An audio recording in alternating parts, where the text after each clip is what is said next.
सुप्रभात मध्य प्रदेश, आपके साथ मैं हूं ललित प्रजापति। सबसे पहले 6 तस्वीरों के जरिए देश और प्रदेश की स्थिति एक बार देख लीजिए। आज दिल्ली में बीजेपी केंद्रीय चुनाव समिति की अहम बैठक है। माना यह जा रहा है कि इस बैठक में 100 सीटों पर चर्चा हो सकती है।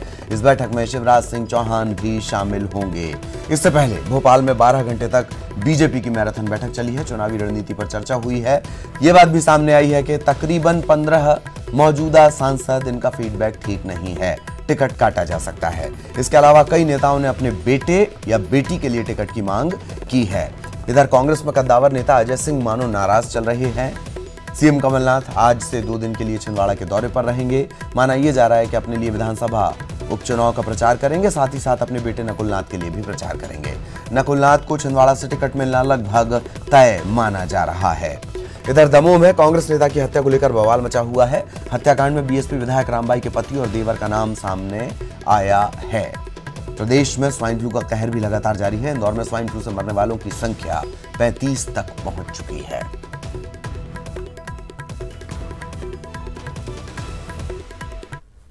चलिए और अब खबरें विस्तार से दिखाते हैं। दिल्ली में बीजेपी केंद्रीय चुनाव समिति की बैठक आज होनी है। इस बैठक में प्रदेश की लोकसभा सीटों पर भी चर्चा होगी। इससे पहले शुक्रवार को भोपाल में तकरीबन 12 घंटे तक बीजेपी की एक मैराथन बैठक चली। इसमें चुनाव की रणनीति बनी, लेकिन इस बैठक के बाद नेताओं की बातों से यह संकेत मिला कि लोकसभा चुनाव में कई नेता पुत्रों को मौका मिल सकता है।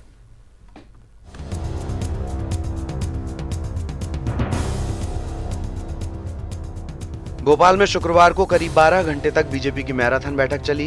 बैठक में जो खास बात निकल कर आई वो ये कि लोकसभा चुनाव के लिए पार्टी ने रणनीति में कुछ बड़े बदलाव किए हैं। मसलन अब किसी भी नेता को पूरी जिम्मेदारी नहीं दी जाएगी, यानी 29 सीटों को 5-5 के ग्रुप में बांटकर अलग अलग नेताओं को जिम्मेदारी सौंपी जाएगी।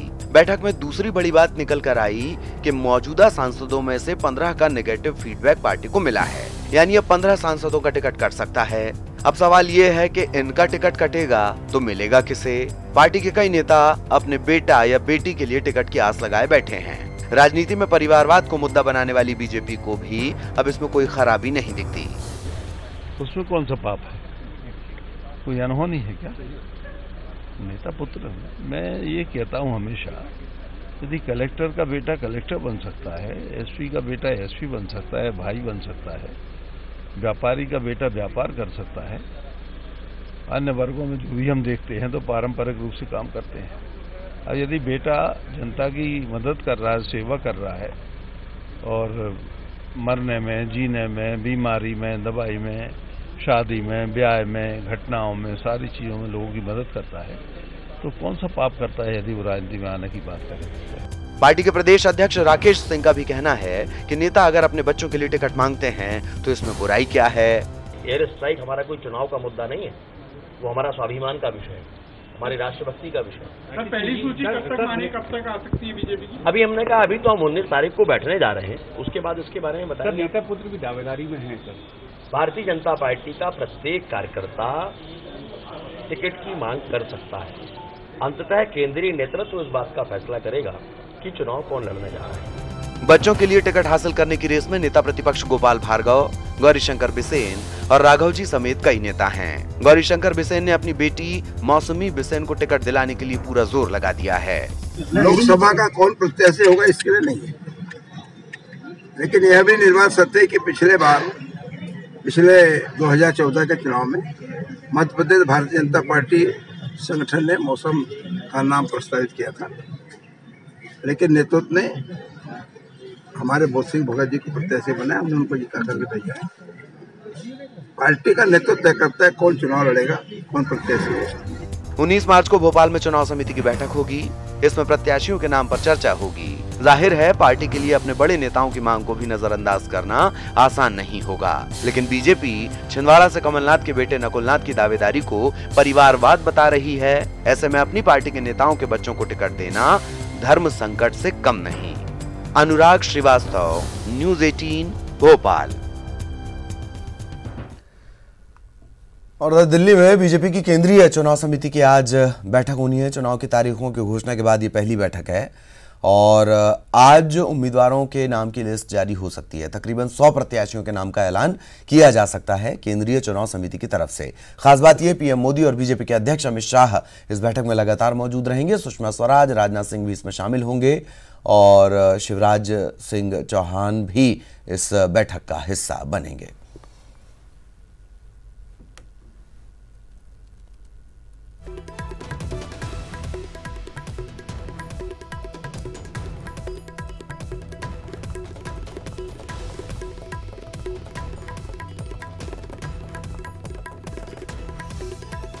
बीजेपी केंद्रीय चुनाव समिति की बैठक आज, कल भोपाल में 12 घंटे तक बैठक और उसके बाद अब आज दिल्ली में जो बैठक होनी है, तो तय माना जाए कि कल की 12 घंटे की बैठक के बाद अब दिल्ली में पहुंचकर नेता जोर लगा रहे होंगे। कल ही दिल्ली पहुंच चुके होंगे। जोर लगाने का सिलसिला, दबाव डालने का सिलसिला, बातों का सिलसिला, याद दिलाने का सिलसिला, याद न आने का सिलसिला, ये तमाम चीजें इस वक्त दिल्ली में जारी होंगी। सहयोगी रंजना इस वक्त हमारे साथ जुड़ी हुई है, सीधे रंजना का हम रुख करेंगे। रंजना, आज ये बैठक, अहम बैठक होनी है, मध्य प्रदेश की सीटों पर भी चर्चा होगी और आज जो एक नई चीज निकल कर आएगी वो होगी पापा पॉलिटिक्स। रंजना। जी ललित, बिल्कुल आपने सही कहा, क्योंकि राजनीति ऐसी चीज़ है जिसमें जो नेता हैं खुद तो राजनीति की मंजिल पर लगातार आगे बढ़ते रहना चाहते हैं और परिवारवाद को भी इसमें साथ रखना चाहते हैं। अपने बेटे, अपने बेटियों को भी चाहते हैं कि उन्हें टिकट मिले।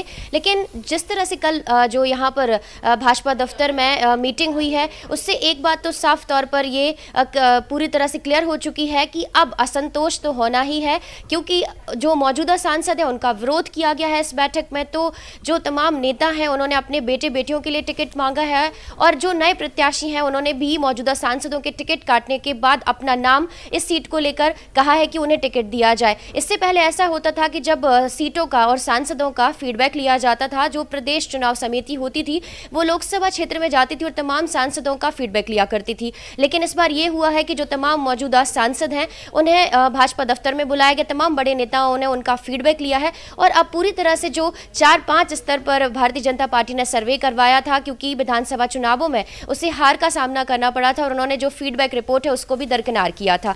तो इस बार जो सर्वे रिपोर्ट आई है उस पर तमाम बिंदुओं पर भी मंथन किया जा रहा है और उसके बाद अभी जिस तरह से तमाम नेताओं को कल भाजपा दफ्तर में बुलाया गया था और उसके बाद फीडबैक लिया है और जो फीडबैक की रिपोर्ट बनी है वो अमित शाह तक भेज दी गई है। तो ऐसे में भारतीय जनता पार्टी के सामने इस पर तमाम मुश्किलें हैं कि कैसे मौजूदा सांसदों के टिकट काटे जाएं और अगर असंतोष होता है तो कैसे उनके असंतोष को जो है उन्हें मनाने की कोशिशें की जाएं और जीत के लिए कैसे मजबूत दावेदार, कैसे मजबूत प्रत्याशियों को उतारा जाए। क्योंकि 26 सीटें जो कि भारतीय जनता पार्टी के पाले में थी, उन तमाम 26 सीटों पर एक बार फिर से वो उतनी ही जीत दोहरा सके, क्योंकि मुश्किलें भारतीय जनता पार्टी के लिए बहुत कम नहीं है, क्योंकि कांग्रेस भी विधानसभा चुनाव में जीत कर जो अब सत्ता में वापस आ चुकी है और एक बड़ी ही चुनौती जो है कांग्रेस की तरफ से अब भारतीय जनता पार्टी को मिलने वाली है।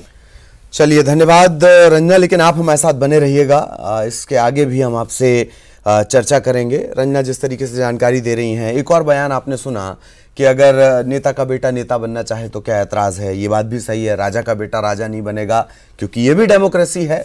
बहरहाल, सीजन चुनावी हो, सीट छिंदवाड़ा हो, नकुल नाथ पिता कमलनाथ के साथ मंच साझा कर रहे हों और अलका नाथ कह रही हों कि नकुल छिंदवाड़ा के बेटे हैं, तो सियासी गलियारे में अटकलों से लेकर समीकरण तक तलाशे जाने लाजमी हो जाते हैं।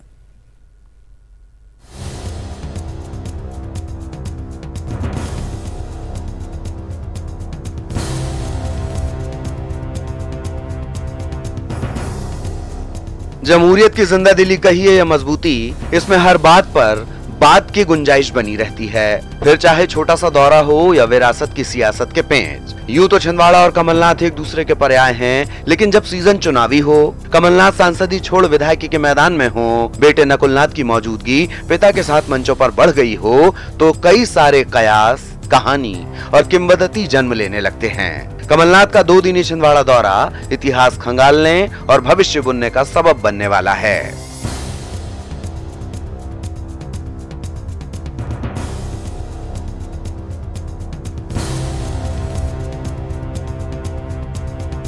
आपका बच्चा है, आप संभालिए उसको। इस क्षेत्र यहाँ का बच्चा है, इस क्षेत्र का बच्चा है, आप लोग संभालिए। अच्छा, ये इसके पहले भी आपने अभी जैसे मंच से कहा है कि पहले कभी मना किया था आपने कमलनाथ जी को इलेक्शन में, जैसे राजनीति कोई मेरी सुनता है? अभी नकुल जी आ रहे हैं, क्या एक्सपेक्टेशन है? आप लोग डिसाइड करेंगे ना, आप लोग काम लेंगे उससे, आप काम लोगे। कमलनाथ की पत्नी और छिंदवाड़ा की पूर्व सांसद का ये बयान छिंदवाड़ा के सियासी भविष्य की तरफ इशारा करता है कि अब इसकी बागडोर बदलने का वक्त आ गया। माना यह जा रहा है कि इस बार नकुलनाथ छिंदवाड़ा सीट से सांसद का चुनाव लड़ेंगे। इसका ऐलान भले ही ना हुआ हो, लेकिन राजनीति में इशारों के मायने ऐलान से ज्यादा होते हैं। यही वजह है कि कमलनाथ का इस बार का 2 दिनों का छिंदवाड़ा दौरा नकुलनाथ के लिए प्रचार के तौर पर देखा जा रहा है, जिसमें वो खुद भी विधानसभा उपचुनाव में मैदान में होंगे।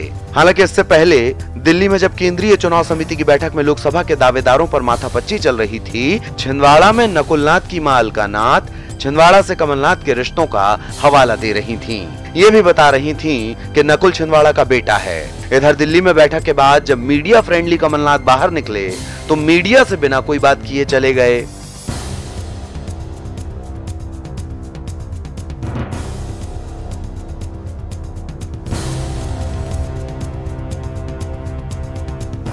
कमलनाथ को कभी छिंदवाड़ा में पारंपरिक प्रचार की जरूरत नहीं पड़ती, क्योंकि 1980 से बना ये रिश्ता उस दौर में भी कायम रहा जब कांग्रेस अपने अस्तित्व की लड़ाई लड़ रही थी। कमलनाथ के करिश्मे का अंदाजा इसी बात से लगाया जा सकता है कि उन्हें शिकस्त देने वाले सुंदरलाल पटवा इस एक जीत के साथ इतिहास में अमर हो गए कि उन्होंने एक मिथक तोड़ दिया। 2019 में सबकी नजर इस बात पर भी है कि 9 बार के सांसद कमलनाथ की विरासत को उनके बेटे नकुलनाथ कितना सहेज कर रख पाते हैं। Bureau report, news 18 network. और सहयोगी रंजना लगातार हमारे साथ बनी हुई है। एक बार फिर रंजना का हम रुख करेंगे। रंजना, आज होंगी छिंदवाड़ा पर निगाहें। रंजना,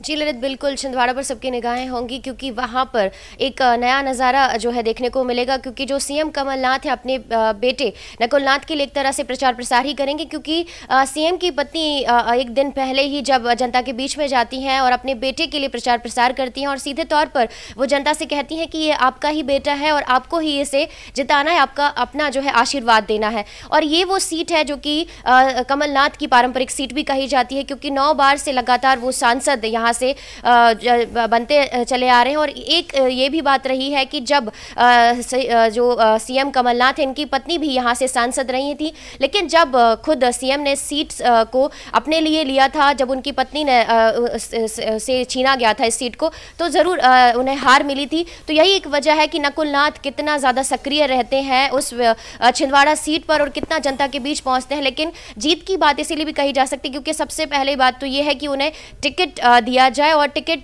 की जो आजमाइश है वो तो दिल्ली तक पहुंच ही चुकी है। तो ये बात साफ है कि शायद नकुलनाथ लोकसभा सीट पर छिंदवाड़ा से इस बार उतर सकते हैं। और एक मजबूत दावेदार इसलिए भी हो सकती है क्योंकि छिंदवाड़ा में अगर विकास की बात कही जाए तो विकास के वहां पर अलग ही पैमाने हैं और जनता भी वहां पर यही विकास के मुद्दे पर हमेशा ही ये कहती रही है कि छिंदवाड़ा में लगातार विकास हुआ है। तो परिवारवाद भी एक तरह से कहा जा सकता है, क्योंकि दोनों तरफ, चाहे भारतीय जनता पार्टी की बात कही जाए चाहे कांग्रेस की बात कही जाए, यहाँ पर तमाम जो नेता हैं अपने बेटे बेटियों को जीत के लिए लगातार कोशिशों में जुटे हुए हैं। और एक कोशिश जो है सीएम कमलनाथ की तरफ से, उनकी पत्नी की तरफ से भी छिंदवाड़ा सीट पर अपने बेटे नकुलनाथ के लिए लगातार देखी जा रही है।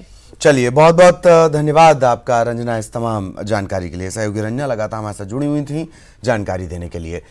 और चुनावी बिगुल के साथ ही चुनाव आयोग में शिकायतों का दौर भी शुरू हो गया। बीजेपी और कांग्रेस ने एक दूसरे के नेताओं के खिलाफ आचार संहिता उल्लंघन की शिकायत भी कर दी।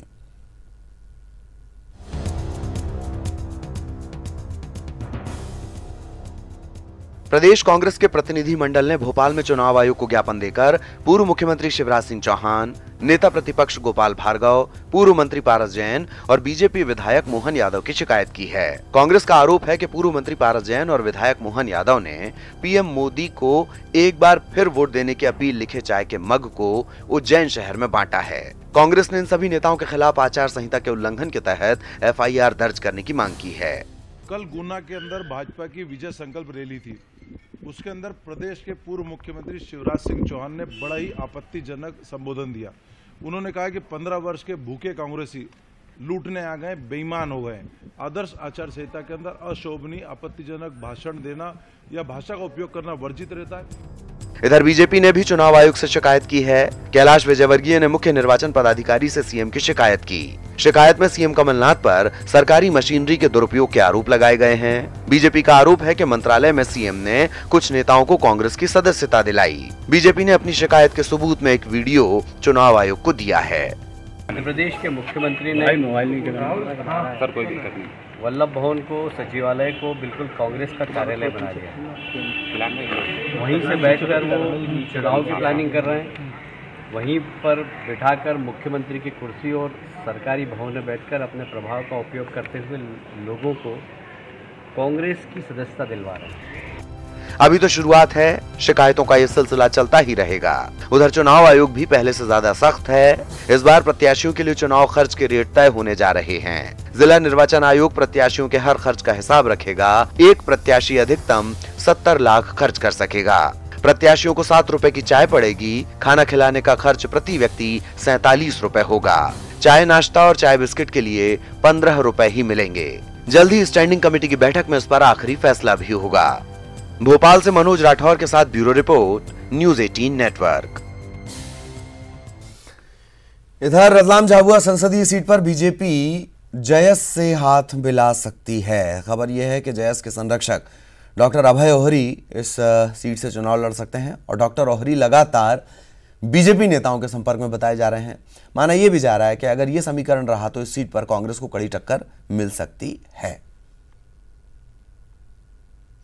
मैंने जो प्रदेश लेवल पे और राष्ट्रीय लेवल पे भाजपा के कई बड़े नेताओं से मेरी बातचीत हुई है और उनकी तरफ से भी लगभग तय है और इस बार हम निश्चित रूप से अगर चांस मिलता है तो ये सीट हम निकाल के देंगे। संभावना हो सकती है अगर अच्छे कैंडिडेट हैं और अच्छे व्यक्ति हैं और पार्टी लेवल पे अगर उनकी कुछ संगठन की दृष्टि से ऊपर लेवल पे जो उनकी चर्चाएं चल रही है तो उसमें सब चीज़ संभव है। चुनाव है तो जयस इस बार सपोर्ट में है आपके इस पूरे चुनाव में, क्या कहा जा सकता है? स्वाइन फ्लू की तो प्रदेश में स्वाइन फ्लू का कहर लगातार जारी है। मौत का आंकड़ा लगातार बढ़ते जा रहा है।